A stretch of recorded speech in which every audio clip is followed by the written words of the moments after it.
শ্রীমদ্ভাগবত মহাপুরাণ সপ্তম স্কন্ধ দ্বাদশ অধ্যায়। গুরুকুলে নিবাসকারী শিষ্যদের জীবনে ব্রহ্মচর্য এবং বানপ্রস্থ আশ্রমের বিভিন্ন নিয়মাবলীগুলি আমরা জানব। কিন্তু তার আগে আমার ছোট্ট একটা অনুরোধ, আপনি যদি আমার চ্যানেলে নতুন হয়ে থাকেন তাহলে চ্যানেলটি অবশ্যই সাবস্ক্রাইব করবেন এবং ভালো লাগলে অবশ্যই লাইক, কমেন্টস ও শেয়ার করবেন। দেবর্ষি নারদজি মহারাজা যুধিষ্ঠিরকে বললেন, গুরুকুলে যে সমস্ত ব্রহ্মচারীগণ নিবাস করে তারা ইন্দ্রগুলিকে বশের মধ্যে রেখে দাসের মতো নিজের ব্যবহার করে, গুরুদেবের চরণে সুদৃঢ় অনুরাগ রেখে ওনার মঙ্গলের জন্য কার্য করতে থাকে। সন্ধ্যাবেলায় এবং ভোরবেলায় গুরু, অগ্নি, সূর্য এবং শ্রেষ্ঠ দেবতাগণের উপাসনা করে আর মৌন হয়ে একাগ্রচিত্রে দ্বারা গায়ত্রী মন্ত্র জপ করতে করতে সকাল সন্ধ্যা আরতি করে। গুরুজি যখন ডাকেন তখন সম্পূর্ণ অনুশাসনের মধ্যে থেকে ওনার সাথে বেদগুলির স্বাধ্যায় করে পঠন পাঠন আরম্ভ এবং শেষে ওনার চরণে মাথা ঠেকিয়ে প্রণাম করে শাস্ত্রের আজ্ঞা অনুসার মেখলা, মৃগচর্ম, বস্ত্র, জটা, দণ্ড, কমণ্ডলু, যজ্ঞোপবীত এবং হাতে কুশ ধারণ করে সকাল সন্ধ্যা ভিক্ষা গ্রহণ করার পর সেগুলি এনে গুরুজিকে সমর্পিত করে দেয়। তিনি আজ্ঞা দেন তখন ভোজন করে, আর যদি কখনো আজ্ঞা না দেন তাহলে উপবাস থেকে যায়। নিজের কর্মগুলিকে নিপুণতার সাথে করে, শীলতা রক্ষা করে এবং সামান্য খাবার খায়, শ্রদ্ধা রাখে আর ইন্দ্রগুলিকে নিজের বশের মধ্যে রাখে। স্ত্রী এবং স্ত্রীগণের বশে যারা থাকে তাদের সাথে যতটুকু প্রয়োজন সেইটুকুই ব্যবহার করে। যারা গৃহস্থ নয় এবং ব্রহ্মচর্য ব্রতের জন্য পৌঁছায় তাদেরকে স্ত্রী চর্চা থেকে আলাদা রাখা হয়। ইন্দ্রিয়গুলি বড়ই বলবান, এই প্রয়ত্নপূর্বক সাধন যারা করে তাহারা যাতে মহিলার সাথে আকৃষ্ট না হয় সেজন্য যুবক ব্রহ্মচারীরা যুবতী গুরুপত্নীদের সাথে বেশি মেলামেশা করে না। স্ত্রীগণেরা হলো আগুনের মতো এবং শরীর ঘিয়ের ঘোড়ার মতো, একান্তেও তো নিজের কন্যার সাথেও না থাকা উচিত। যখন সে একান্তের মধ্যে থাকে না তখনই আবশ্যকতা অনুসারে তার কাছে থাকা উচিত। যতক্ষণ এই জীব আত্মসাক্ষাৎকারের দ্বারা এই দেহ এবং ইন্দ্রিয়গুলিকে প্রতীতিমাত্র ভাবার পর স্বতন্ত্র না হয়ে যায় ততক্ষণ পর্যন্ত আমি পুরুষ, সে নারী এই দ্বৈতটি মিটে না। আর ততক্ষণ পর্যন্ত এটাও নিশ্চয় যে এরকম পুরুষ যদি স্ত্রীর সংসর্গে এসে যায় তাহলে তার মধ্যে ভোগ্য বুদ্ধি উৎপন্ন হয়ে যায়। এই সমস্ত শীল এবং রক্ষাদি গুণগুলি শুধু সন্ন্যাসীদের জন্যই নয়, সন্ন্যাসী এবং গৃহস্থ উভয়ের জন্যই বিহিত। গৃহস্থদের জন্য গুরুকুলে থাকা গুরুর সেবা শুশ্রূষা বৈকল্পিক রয়েছে, কেননা ঋতুগমনের কারণে তাকে সেখান থেকে আলাদাও হতে হয়।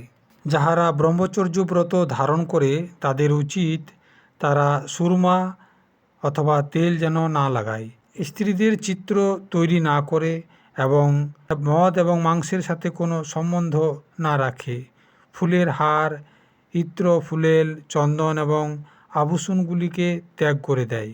এইভাবে গুরুকুলে নিবাস করে দ্বিজাতিকে নিজের শক্তি এবং প্রয়োজন অনুসারে বেদ ও বেদের অঙ্গ শিক্ষা, কল্প আদি এবং উপনিষদগুলির অধ্যয়ন তথা জ্ঞান প্রাপ্ত করা উচিত। যদি সামর্থ্য হয় তাহলে গুরুজনের চাওয়া গুরুদক্ষিণাও দেওয়া উচিত। এরপর ওনার আদেশ নিয়ে গৃহস্থ, বানপ্রস্থ অথবা সন্ন্যাস আশ্রমে প্রবেশ করে অথবা আজীবন ব্রহ্মচর্যের পালন করতে করতে সেই আশ্রমে থেকে যাওয়া উচিত। যেহেতু ভগবান স্বরূপত সর্বত্র একরস স্থিত, অতএব ওনার কোথাও প্রবেশ করা অথবা বেরিয়ে যাওয়া হয় না। তবুও অগ্নি, গুরু, আত্মা এবং সমস্ত প্রাণীদের মধ্যে নিজের আশ্রিত জীবগুলির সাথে তিনি বিশেষ রূপের দ্বারা বিরাজমান রয়েছেন, সেজন্য সেগুলির উপর সদা দৃষ্টি রাখা উচিত। এরকম আচরণকারী ব্রহ্মচারী, বানপ্রস্থ, সন্ন্যাসী অথবা গৃহস্থ বিজ্ঞানসম্মত হয়ে পরব্রহ্মতত্ত্বের অনুভব প্রাপ্ত করে নেয়।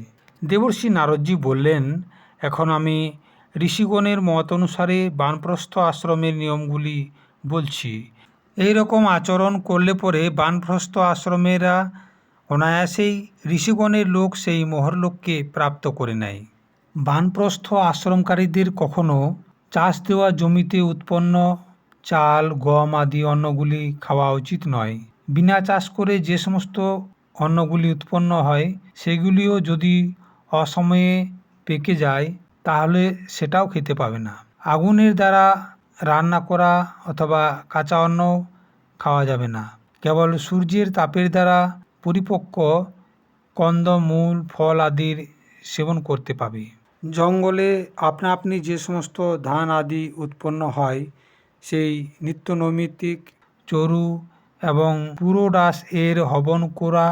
যখন নূতন নূতন ফল ফুল আদি পাওয়া যেতে শুরু করে তখন আগে থেকে যে সমস্ত অন্নগুলি সংগ্রহ করা থাকে সেগুলিকে পরিত্যাগ করতে হয়। মাথার চুল কখনো কাটা চলবে না, যার ফলে জটা উৎপন্ন হবে, এবং শরীরের লোম, নখ ও মোচ দাড়ি কখনো কাটা চলবে না। এমনকি শরীরের ময়লাগুলিও পরিত্যাগ করা চলবে না। কমণ্ডলু, মৃগচর্ম, দণ্ড, গাছের ছালের বস্ত্র এবং অগ্নিহোত্রের সামগ্রীগুলিকে নিজের কাছে রাখতে হবে। বিচারবান পুরুষের 12 বছর অথবা 8 বছর অথবা 4 বছর অথবা 2 বছর অথবা 1 বছর পর্যন্ত বানপ্রস্থ আশ্রমের নিয়মগুলিকে পালন করা উচিত। তবে অবশ্যই খেয়াল রাখতে হবে যে কখনো অধিক তপস্যার ক্লেশ সহ্য করতে গিয়ে বুদ্ধিভ্রষ্ট যেন না হয়ে যায়। বানপ্রস্থ পুরুষেরা যখন রোগগ্রস্ত অথবা বৃদ্ধ হয়ে যাওয়ার কারণে নিজের পুরা কর্ম করতে পারবে না এবং বেদান্ত বিচারগুলিকে করতে পারবে না, তখন সে অনশন আদি ব্রতগুলি যেন করে। অনশনের পূর্বে নিজের আহ্বানীয় আদি অগ্নিগুলিকে নিজের আত্মার মধ্যে লীন করে নিতে হবে। আমার ভাব সম্পূর্ণ ত্যাগ করে শরীরকে নিজের কারণভূত তত্ত্বের মধ্যে যথাযোগ্য ভালোভাবে লীন করে নিতে হবে।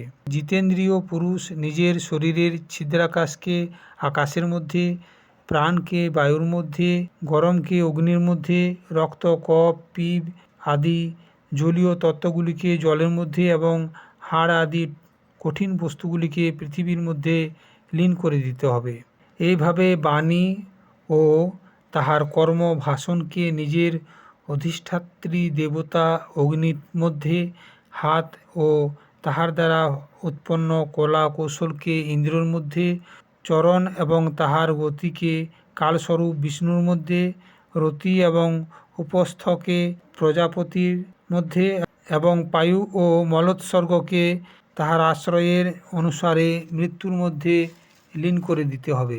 শ্রোত্র এবং তাহার দ্বারা উৎপন্ন শব্দকে দিশার মধ্যে, স্পর্শ এবং ত্বককে বায়ুর মধ্যে, নেত্র সহিত রূপকে জ্যোতির মধ্যে, মধুর এবং রসের সহিত রসেন্দ্রিয়কে জলের মধ্যে এবং ঘ্রাণেন্দ্রিয় ও তাহার দ্বারা উৎপন্ন গন্ধকে পৃথিবীর মধ্যে লীন করে দিতে হবে।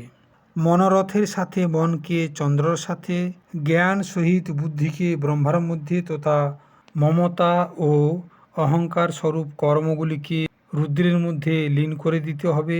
এইভাবে চেতনা সহিত চিত্তকে ক্ষেত্রজ্ঞ অর্থাৎ জীবের মধ্যে এবং গুণগুলির কারণ বিকার থেকে উৎপন্ন জীবকে পরব্রহ্মের মধ্যে লীন করে দিতে হবে।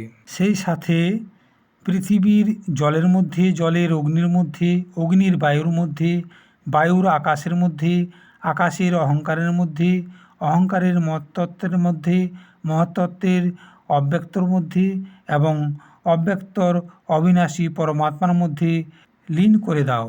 এইভাবে অবিনাশী পরমাত্মার রূপে অবশিষ্ট যে চিদ্বস্তু রয়েছে সেটাই হলো আত্মা, সেটাই আমি, এরকম ভেবে অদ্বিতীয় ভাবের মধ্যে স্থিত হয়ে যায়। যেমন কাঠগুলির দ্বারা উৎপন্ন আগুন ছাই হয়ে যাওয়ার পর শান্ত হয়ে যায়, সেরকম নিজের স্বরূপে স্থিত হয়ে যায়।